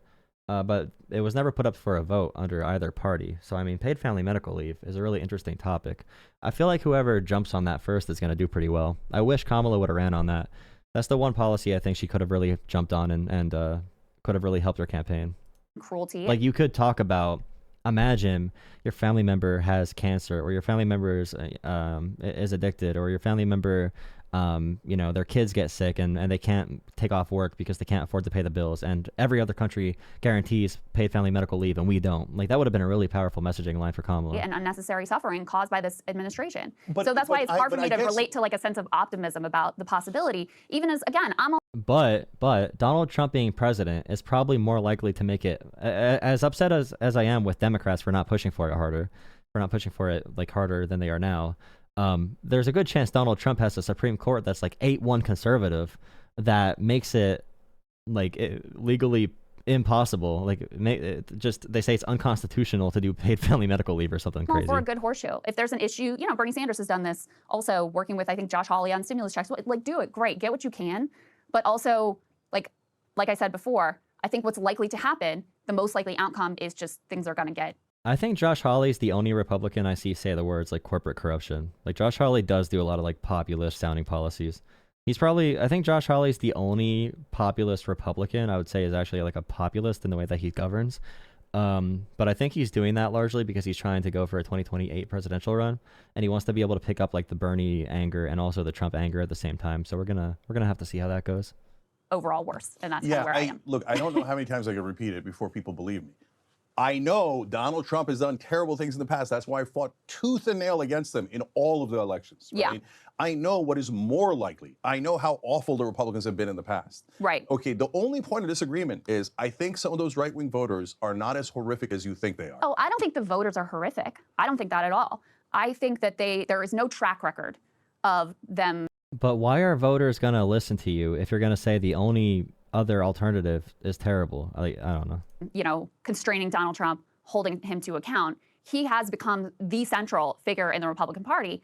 And, you know, however he wants to spin things, whatever case he wants to make, what I have seen is people consistently, even in this era, even with new parts of the coalition, et cetera, I have seen them fall in line. And that's where the RFK Jr. and the Tulsi example comes in. I get it. So if I said to you, who is more likely to cut the Pentagon? Joe Biden, Kamala Harris, or Donald Trump? None. Okay. I mean, Donald Trump increased the defense budget every year that he was in office. Of course, and he bragged about it. Yes. Okay. So I agree that none of them are likely to cut it. But with Trump, because of his right-wing base and his desire for popularity, I have it at possible. With Biden and Harris, it had a 0% chance because they work for the goddamn donors. They would never cut the military. So does Trump. Yeah. So there's a chance paid family medical leave will happen under Trump, who put the Project 2025 people in charge. There's no chance Democrats would have done it, which it's something that aligns with their policy goals as well. The 0 chance Democrats did it. There's a chance Trump does it because Trump does not, because Trump is not bound to the donors. I'm gonna title this like this is one of the dumbest takes I've heard. I don't know, bro. Like, I don't think I've heard a worse take about Trump's presidency yet from a progressive, but this might be the GOAT. The GOAT is the greatest. Cenk, so, look, he went to oil executives and was like, give me $1 billion and I'll do whatever Krystal, you want me to do. Krystal, you don't have to convince me of that. Totally flipped on crypto. You know, crypto's going to be a disaster. You don't have to convince me of that. But here's, let me see if I can break through one last time. Okay. So if Biden said, if Kamala Harris had won and she developed a conscience, which is nearly impossible, and said, you know what, this Pentagon is bloated. Look at all this fraud and abuse. They can't find $400 billion. That's it. I'm cutting $200 billion from the Pentagon. Even if she had done that, which had a 0% chance, the Democrats would have stopped her. Not just. There's someone commenting named Joe Roganville. Joe Roganville, dude. Don't embarrass yourself.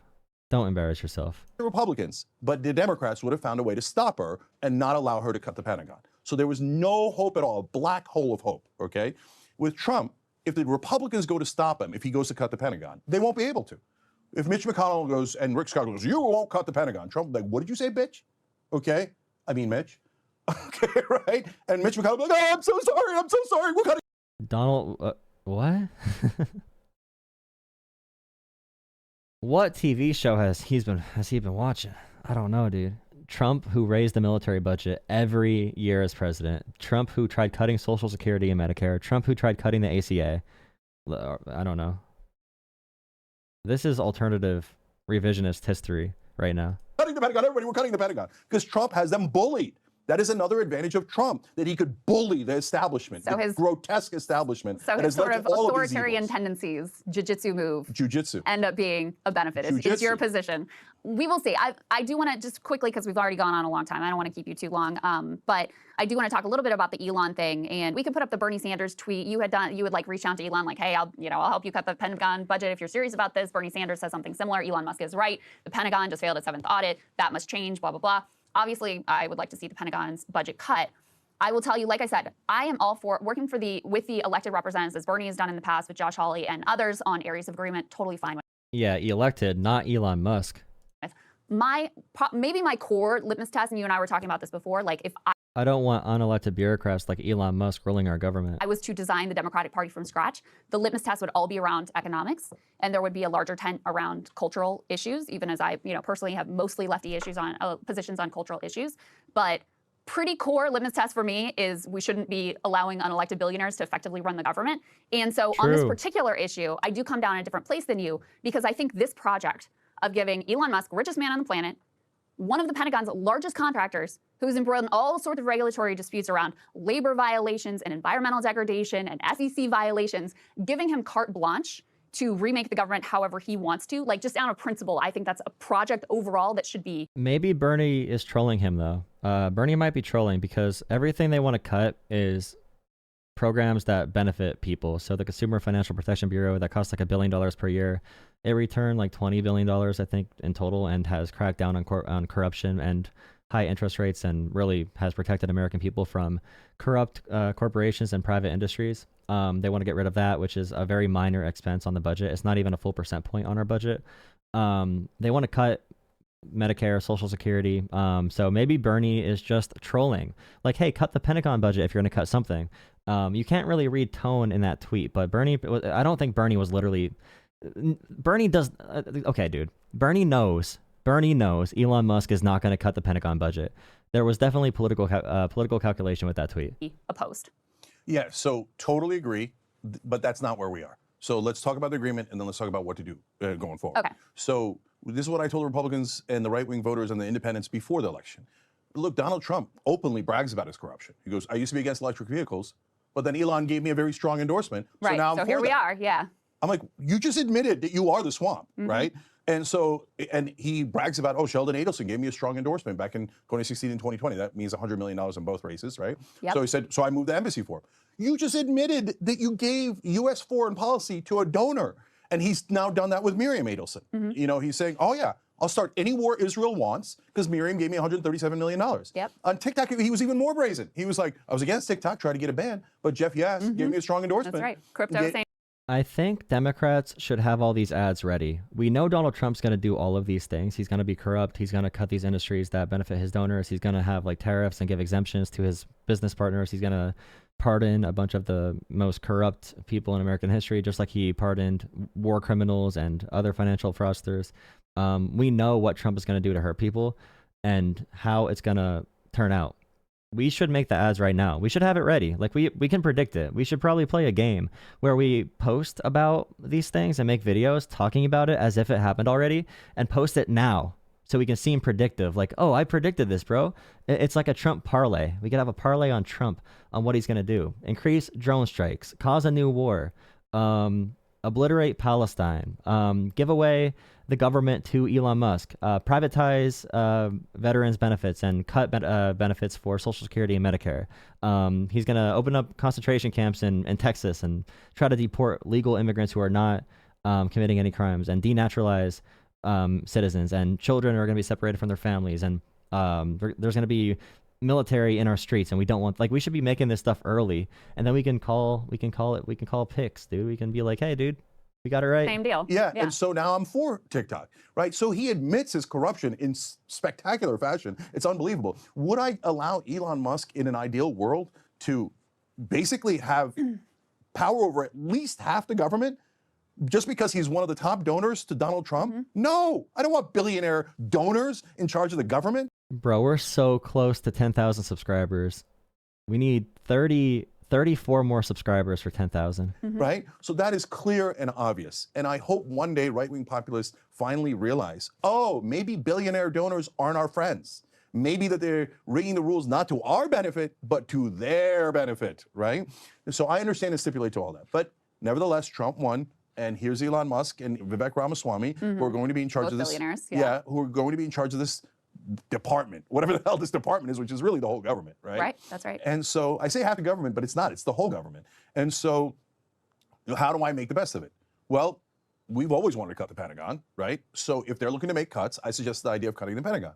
Now, normally that's where it would end. Especially if I said that to Joe Biden or Kamala Harris, they'd be like, get out of here, you loser, online media, populist loser. They wouldn't no even way, notice. no way, Joe right? Biden doesn't know how to log into Twitter. Yeah, so they'd be like, no way. They'd go and, give a general a handy. That's, and be like. Yo, big W for Joe Biden. I wish I did not know how to log into Twitter. That'd be a great benefit to me. Oh, no, don't worry, General. Don't worry. Joe Biden's here to protect you, right? And so would Mitch McConnell, so would every dirtbag Republican, right? So, but here, Elon Musk and Donald Trump Jr. said, maybe we do that, right? Maybe we do. Then I suggested a conflict of interest rule where the generals can't be go work for defense contractors afterwards, right? And no, Trump wants to remove 3- and 4-star generals that disagree with him, so he can have complete control of the military and government and intelligence agencies and Trump wants outright power over everything. By the way, if someone comes in chat and just says, "You have no power, you lost, you are disgusting, you are a soy boy beta," if someone says all of those things, they are a bot. They're probably 12 years old. We're just gonna block them. We welcome conversation from every ideology. We want to have debates. I welcome call-ins every single night at 10 p.m. Eastern time. But like, I can tell you're here to be a kid and to be immature. You're not here to actually have a conversation or a debate. You're just here to be, you know, annoying. And I don't want to saturate our chat with a bunch of 12-year-olds. Why did Elon, this is the important part I'm trying to get through to you guys. Yeah. Why did Elon and Donald Trump Jr. go, all right, Cenk, attaboy? Not a thing they would normally say. Because they like saying, even lefty Cenk Uygur agrees with the Department of Government Efficiency. That's yes, they do. Yes, they do. Krystal, yes. Why? And so, Krystal, I totally get that. Yeah. And I understand that that's part of their motivation. Yeah. But the main motivation was not that. The main motivation is because on X, they could see all of their base going, yes, yes, yes, yes, yes, yes. Because their base also like even lefty Cenk Uygur is on board with the Department of Government Efficiency. Like, I understand where you're coming from. I understand where Bernie's coming from of like, listen, this is the world and we have to deal with it and we're going to get what we can get. If you're talking about an elected representative, I am 100% on board with all of that. With this specific project, I think it's dangerous to normalize giving billionaires this level of control over the government. And you're That's a good point. That's a good point by Krystal. It's normalizing it too. Like, that can have a double, a dual-edged sword or whatever. That could have different points to it, where you're either validating them as being a legit part of government after just like paying your way in, and you're validating Doge as a thing, or you're calling out the hypocrisy and you're making fun of it. You're making it like a parody. Like, yeah, this is a Doge, bro. Yeah, the billionaires that bought the government. Woohoo! How about you cut the Pentagon? Like, it could be a dual-edged sword. I'm not really sure which one will be most effective. Is it validating to talk to him like he's an elected official, or does it point out the hypocrisy? I don't know. You know, your willingness to engage with it, which again, I understand where you're coming from. I'm not saying like you're bad or evil or like whatever for doing it. But I think this level of engagement gives this project of total billionaire control over the federal government a sense of bipartisan legitimacy and creates the appearance that genuinely beneficial things are going to come out of it, when I do not think that genuinely beneficial things are going to come out of it overall, even if there are things that they cut that you and I would both be like, okay, that's fine that they cut that. Because look, Elon Musk, he is himself one of the largest Pentagon contractors. He has all of these massive conflicts of interest. This is a project like any, normal like Koch brothers type right-wing project to strip the capability of the government so that it's less able to regulate and constrain robber barons like Elon Musk or any other of the billionaire class that has rigged the economy. And so that's why in this specific instance, I think it's more important to just oppose the project outright and try to explain to people why this is a really pernicious development in our nation's history versus giving it some credibility by being like, oh, look, they might do some good things and they might work with me on this or that proposal. So totally agree, totally disagree. Okay. The part I agree on is, yeah, it's a pernicious project. I don't want to validate billionaires running the government, donors running the government. That was the problem with the establishment in the first place, right? And yes, Elon Musk has enormous conflicts of interest, not just with the Pentagon. He wants to get rid of the Consumer Financial Protection Bureau. Why? Because they're the cops on Wall Street. And the NLRB. And why do they want to get rid of that? Hi, Mark. We spiked to 400 viewers. Please drop a like and subscribe if you're enjoying. Even if you're not enjoying, if you want to have a conversation, hop in Discord. We can always have a good talk. I'm streaming again. After this video, I'm done for now. But I'll be streaming again at 10 p.m. Eastern time tonight. 10 p.m. Eastern time. So if you want to call in, that'll be the time to do that. But yeah, thank you all for joining me. Even if you're being mean. If you're being mean in chat, dude, I'm going to cry. Because it serves his billionaire interests, right? So I'm trying to, I hope to God, I know it's a tough task, but get the right. We need 24 more subscribers. 24 more subscribers for 10,000. 24. Populace to realize he's another donor. Wake up, he's a donor. And he wants to get rid of the cops that are regulating him, that's right? And so he wants to defund the police, just the white-collar police. That's literally the analogy I use. He wants to defund the police on Wall Street. Good analogy, I like that. Right? And so some people online think, oh, Cenk, are you going to call him out on the Consumer Financial Protection Bureau? Of course! Consumer Financial Protection Bureau saves $20 for every dollar we spend on it. Yeah, good block, Sprig. Good block. Really good block. Get back $20 billion for every $1 billion we spend. But not only that, the $20 billion is money that the bankers stole from us, right? And they admit that they stole it, and that's why they pay those fines, et cetera. So it's actually the best part of the government. I agree with all of that. But they are in charge. We did lose. So like on immigration, I agree with you. They're going to do some awful things on immigration that I don't agree with. But the voters did kind of vote for that. okay? No, and we they have to did. be cognizant of that, No, I right? know. But the voters didn't vote for a giant war in the Middle East. They didn't. They voted against that, not for that, right? The voters did vote against.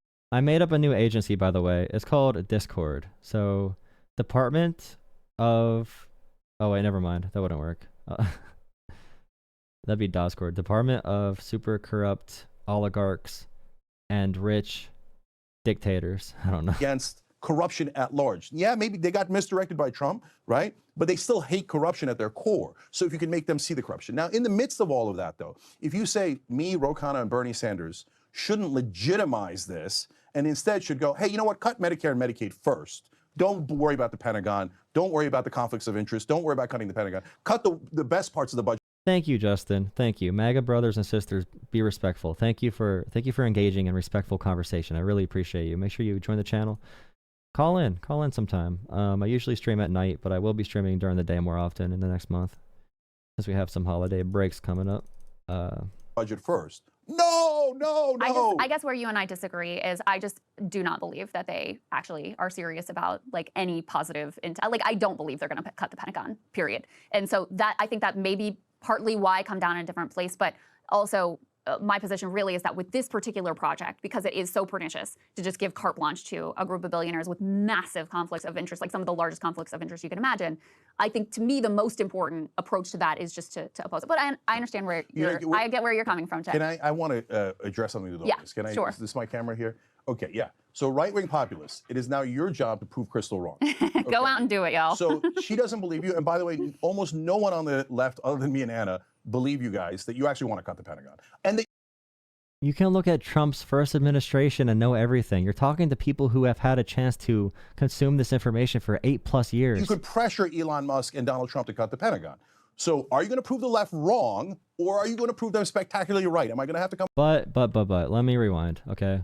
I'm being unfair. I think it is good to challenge them. It's good to challenge, because I think we should be doing this with everything, with unions, with, you know, groceries, with our foreign policy. We should be challenging those who voted for Trump to justify his actual actions. Because right now they're in the honeymoon stage. They're in the concept of a presidency stage. So they don't have to. It's like when you first meet someone in a relationship again. You get back with your ex-wife, and you're in that stage where everything's still super fun. Trump's not actually president. The last time Trump was president, he had historically low approval ratings. Okay?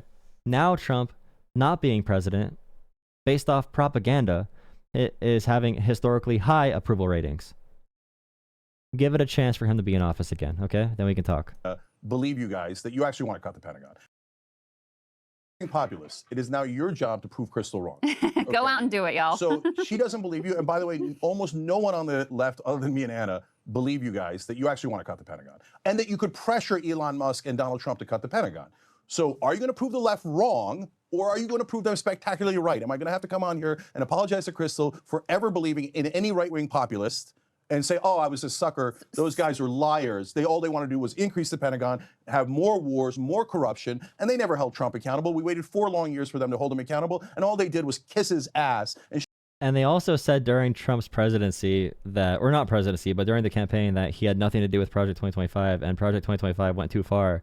And right after he got elected, Trump was like, haha, hee hee. By the way, Project 2025 is actually my new administration. They're going to be controlling everything. I lied to you guys, and no one cared. So, like... show that they don't really believe in freedom. They said all this stuff about... Or no, not that no one cared, but the media they consume lies to them. We need a way to focus our messaging campaigns. That's the big thing. Media is the only thing that matters going forward. Media and narratives. Freedom, but they never meant it. They said all this stuff about drain the swamp, but they never meant it. They said all this anti-war stuff, but they never meant it. We're going to come back on here in 1 year, 2 years, 4 years, and we're going to keep doing a check. So if right-wing populists are frauds, I'm going to say, Krystal, you were right. There were frauds all along, okay? Well, but I don't think so. I think they actually mean it. Let me just say, we already have some examples. So I'll give you one, and then we can wrap things. I'll give you the final word, and we can wrap things up here. But you know, RFK Jr. put in at HHS, or nominated to be put in at HHS, talking a big game about getting bad stuff out of the food system. I agree with you. Agree with that. You know, taking on big ag, et cetera.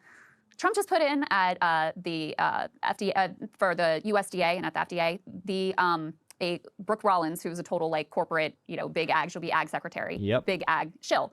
Now, RFK had come with a list of like, here's who I want to help me in my project. And he's like, nah, I'm going to go with the lady who's going to be friendly to like big ag interests.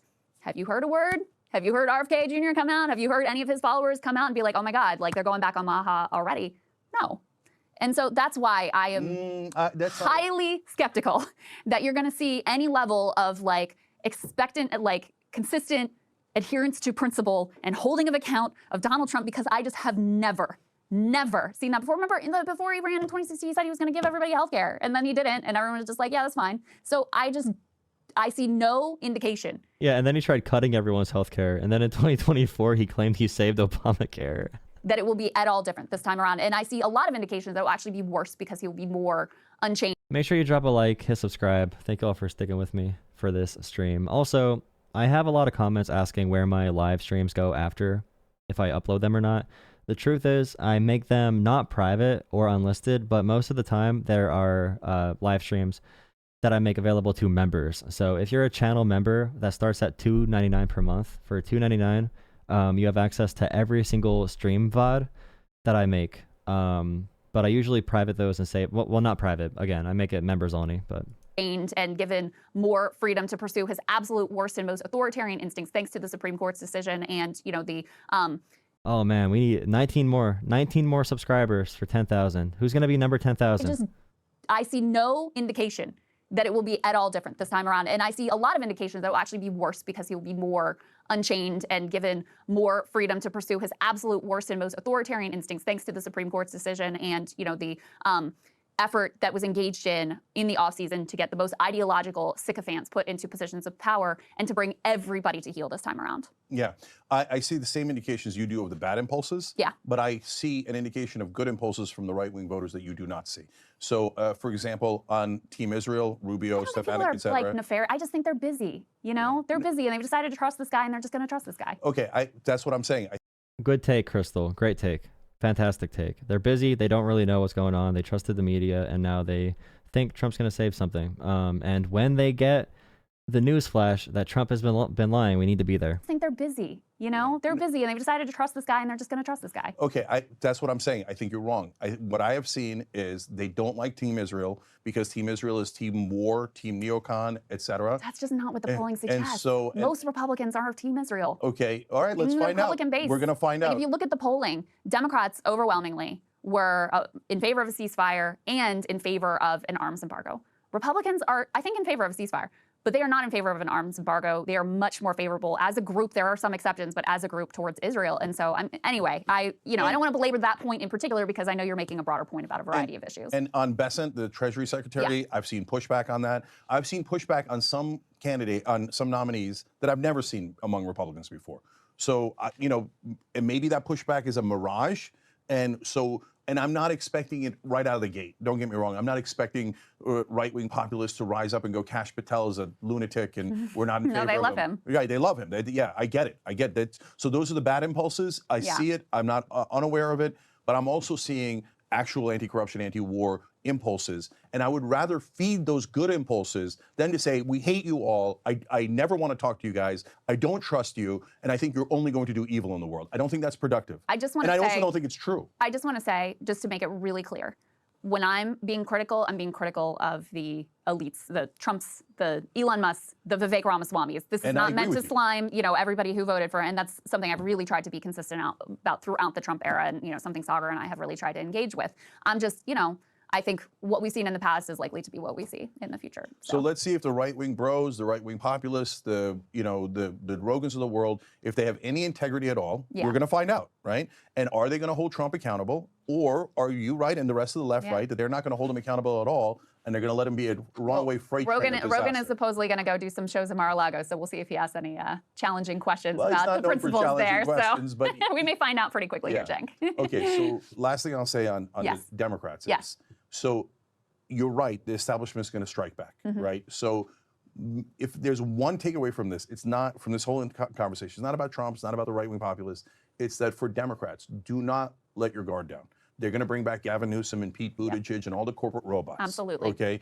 We need, the only thing that could defeat right-wing populism is left-wing populism, okay? Or we join forces on some issues. Great, wonderful, right? But if you go back the establishment route, That is a dead end. It has no, forget whether you're a progressive or you're a more conservative Democrat or more corporate Democrat, put that aside. They have no chance of winning. It's over. It's over. They barely lost in this election where Joe Biden stayed in until the last second, gave Kamala a 90-day campaign. We couldn't pick an actual candidate.